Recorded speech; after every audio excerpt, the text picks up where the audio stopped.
আসন্ন ত্রয়োদশ জাতীয় সংসদ নির্বাচনের ভোট গ্রহণ কিন্তু শুরু হয়ে গিয়েছে।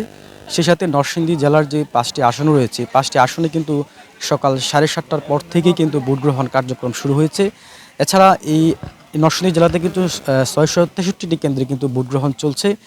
সকল কেন্দ্রে কিন্তু গতকালকে আমরা দেখেছি যে নির্বাচনী সরঞ্জাম সহ প্রিজাইডিং অফিসার এবং আইনশৃঙ্খলা বাহিনী কিন্তু তারা পৌঁছেছে। এছাড়া আমি এখন যে ভোট কেন্দ্রটিতে রয়েছি এটি হচ্ছে ২১ নং চর্ণবর্তী সরকারি প্রাথমিক বিদ্যালয়। এটি নরসিংদী ২ আসনে রয়েছে। আর নরসিংদী ২ আসনে কিন্তু ৯১টি কেন্দ্রে কিন্তু ভোট গ্রহণ চলছে। আর আমি যে কেন্দ্রটিতে রয়েছি এই কেন্দ্রে কিন্তু এখন ভোটার কিন্তু খুবই কম দেখা যাচ্ছে। সকালে কিছু ভোটার ছিল, এখন তেমন একটি ভোটার নেই। মহিলাদেরকে আমরা কিছু দেখেছি যে লাইনে ছিল, ভোট দিচ্ছে।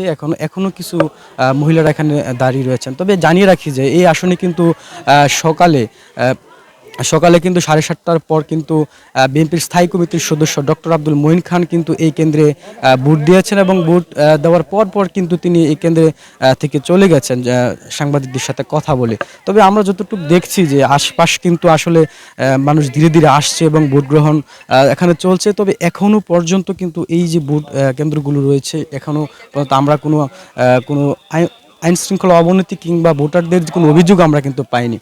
তবে আমরা আশা করছি যে আজ যেভাবে ভোট গ্রহণ চলছে এইভাবে চললে হয়তো কোনো রকমের ভোটারদের কোনো অভিযোগ কিংবা আইন শৃঙ্খলার কোনো অবনতি ঘটবে না। তবে সকাল থেকে প্রতিটি কেন্দ্রে কিন্তু অল্প সংখ্যক লোক গেলেও কিন্তু অনেক কেন্দ্রগুলিতে আমরা দেখেছি যে প্রায় লাইন ধরে দাঁড়িয়ে রয়েছে। তবে এই কেন্দ্রে কিছুটা কম দেখা যাচ্ছে ভোটারদের। তবে এই ছিল এখনকার মতো এখান থেকে সর্বশেষ।